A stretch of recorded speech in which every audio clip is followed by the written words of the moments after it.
خۆتان دەزانن بە حەقیقەت ئەرکی کۆلیژی سەربازی زاخۆ ئەرکەشی ئاسان نییە، چکە کۆلیژی سەربازی زاخۆ لە یەک کات قوتابیانی سەر بە وەزارەتی بەرگری عێراقی فیدرال وەردەگری و لە هەمان کات قوتابیانی سەر بە وەزارەتی پێشمەرگە و خولەکان دوو نەوعە خول هەنە. خولێک هەنە کە پێیان دەڵێن خولی تەئهیلی کە ئەمانە هەمویان دەرچی شەهادەی مەدەنیان هەیە، بەکالۆریۆسیان هەیە، ماوەیان 9 مانگە و خولەشی دی پێی دەڵێن خولی قیاسی کە ئەمانە دەرچی شەهادەی ئەعدادیان هەیە، ئەمانەش مدەی خولەکەی 2 ساڵە و ڕێنەمایی و بە پێی ئیعلام بکرێت چ لە وەزارەتی بەرگری عێراق چ لە وەزارەتی پێشمەرگە ئێمە وەکو ستافی کۆلیژ بە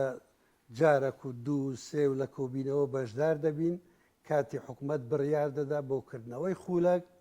ئەو کاتی ڕێنەمایی و تعلیمات دەردەچی. مەسەلەن دەڵێ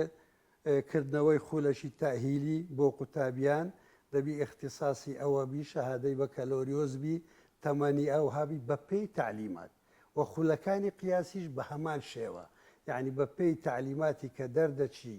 لە حکوومەتی هەرێمی کوردستان و لە حکوومەتی ئیتیحادی و لە وەزارەتی پێشمەرگە و لە وەزارەتی دفاع.